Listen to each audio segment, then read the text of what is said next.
ಚಿತ್ತಾಪುರದಲ್ಲಿ ಪಥಸಂಚಲನದ ಅಂಗವಾಗಿ ಶಾಂತಿ ಸಭೆಯ ಹಿನ್ನೆಲೆ ಹೈಕೋರ್ಟ್ ಸೂಚನೆಯನ್ನು ಕೊಟ್ಟಿತ್ತು. ಹೈಕೋರ್ಟ್ ಸೂಚನೆ ಮೇರೆಗೆ ಇದೀಗ ಶಾಂತಿ ಸಭೆಯನ್ನು ಕಲಬುರಗಿಯ ಜಿಲ್ಲಾಡಳಿತ ಕರೆದಿದೆ. ಅಕ್ಟೋಬರ್ 28ಕ್ಕೆ ಬೆಳಗ್ಗೆ 11:30ಕ್ಕೆ ಶಾಂತಿ ಸಭೆಗೆ ಕರೆದಿದ್ದಾರೆ. ಅಲ್ಲಿನ ಜಿಲ್ಲಾಡಳಿತ ಇದೀಗ ಎರಡೂ ಕಡೆಯವ್ರನ್ನ ಶಾಂತಿ ಸಭೆಗೆ ಅಂತ ಕರೆದಿದ್ದಾರೆ. ಕಲಬುರಗಿ ಜಿಲ್ಲಾಧಿಕಾರಿ ಕಚೇರಿಯಲ್ಲಿ ಈ ಒಂದು ಶಾಂತಿ ಸಭೆ ನಡೆಯುತ್ತೆ. ಶಾಂತಿ ಸಭೆಗೆ ಸುಮಾರು 10 ಸಂಘಟನೆಗಳು ನೀವು ಬಂದು ಭಾಗವಹಿಸಬೇಕು ಅಂತ ಸೂಚನೆ ಕೊಟ್ಟಿದ್ದಾರೆ.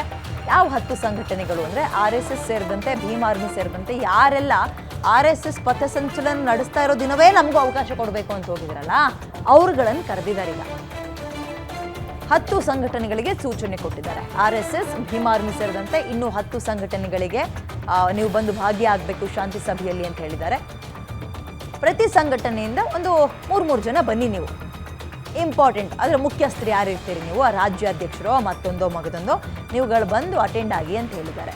ಈ ಶಾಂತಿ ಸಭೆಯಲ್ಲಿ ಏನು ಚರ್ಚೆ ಆಗುತ್ತೆ, ಈ ಡೇಟ್ಗಳನ್ನು ನೀವೇ ಹಿಂದೆ ಮುಂದೆ ಮಾಡ್ಕೊಳ್ಳಿ ಅಂತಾರೋ, ಭೀಮ್ ಆರ್ಮಿಯವರಂತೂ ಶತಸಿದ್ಧ, ನೀವೆಲ್ಲಾದರೂ RSS ಅವ್ರಿಗೆ ಕೊಟ್ರಿ ಅಂದ್ಕೊಳ್ಳಿ, ನಾವು ರೆಡಿ, ನಾವು ಪಥಸಂಚಲನ ಮಾಡೇ ಮಾಡ್ತೀವಿ ಅಂತ. ಅದೊಂದೇ ಅಲ್ಲ, ಬೇರೆ ಬೇರೆ ಸಂಘಟನೆಗಳು ಕೂಡ ರೆಡಿ ಆಗಿವೆ. ಹಾಗಾಗಿ ಜಿಲ್ಲಾಡಳಿತಕ್ಕೆ ಒಂದು ರೀತಿ ಉಸಿರುಗಟ್ಟಿಸೋ ವಾತಾವರಣ, ಯಾರಿಗೆ ಕೊಡೋದು ಯಾರಿಗೆ ಬಿಡೋದು.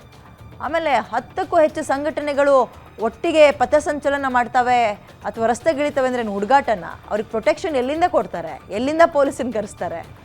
ಹಾಗಾಗಿ ಈಗ ಎಲ್ಲರ ಕಣ್ಣು ಚಿತ್ತಾಪುರದತ್ತ ಅನ್ನುವಂಗಾಗಿತ್ತು.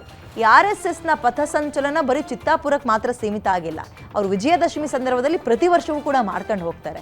ಈ ವರ್ಷ ಸ್ವಲ್ಪ ಹೈಲೈಟ್ ಆಯಿತು. ಬಿಕಾಸ್ ಆಫ್ ಒಂದು ಕಡೆ 100 ವರ್ಷದ ಸೆಲೆಬ್ರೇಷನಲ್ಲಿದ್ದರು, ಮತ್ತೊಂದು ಕಡೆ RSSನ ಬ್ಯಾನ್ ಮಾಡ್ತಿದ್ದೆ ನಾನೆಲ್ಲಾದರೂ ಇದ್ರೆ ಅಂತ ಅದೇ ಚಿತ್ತಾಪುರದ MLA ಪ್ರಿಯಾಂಕ್ ಖರ್ಗೆ ಅವರು ಹೇಳಿದರು.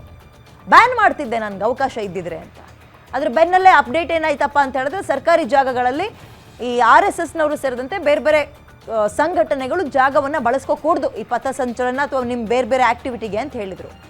ಇದರಿಂದ ರೊಚ್ಚಿಗಿದ್ದ RSS ಇಂಥ ದಿನ ನಾವು ಪ್ರತಿಭಟನೆ ಮಾಡ್ತೀವಿ ಅಂತೂ, ಮತ್ತೆ ಉಳಿದಂತೆ ಅವರ ವರ್ಸಸ್ ಅನ್ನೋ ರೀತಿಯಲ್ಲಿ ಭೀಮ್ ಆರ್ಮಿ ಸೇರಿದಂತೆ ಉಳಿದ ಸಂಘಟನೆಗಳು ಕೂಡ ಈಗ ನಾವು ಅವತ್ತೇ ಪಥಸಂಚಲನ ಮಾಡ್ತೀವಿ ಅಂತ ಇದ್ದಾರೆ. ಹಾಗಾಗಿ ಜಿಲ್ಲಾಡಳಿತಕ್ಕೆ ಹೈಕೋರ್ಟ್ ಸೂಚನೆ ಕೊಟ್ಟಿದೆ. ಏನಂತ, ಕರೀರಿ, ಅವ್ರನ್ನೆಲ್ಲ ಕರೆದು ಮಾತಾಡಿಸ್ರಿ, ಒಂದು ಶಾಂತಿ ಸಭೆ ಮಾಡ್ರಿ, ಸಮಾಧಾನ ಮಾಡ್ರಿ ಅವ್ರಿಗೆ ಅಂತ. ಹಾಗಾಗಿ ಜಿಲ್ಲಾಡಳಿತ ಈಗ DC ಆಫೀಸ್ನಲ್ಲೇ ಒಂದು ಸಭೆಯನ್ನು ಕರೆದಿದ್ದಾರೆ. ನೋಡೋಣ ಇವರೆಲ್ಲ ಬರ್ತಾರಾ, ಬಂದು ಏನು ತೀರ್ಮಾನಕ್ಕೆ ಬರ್ತಾರೆ ಅಂತ.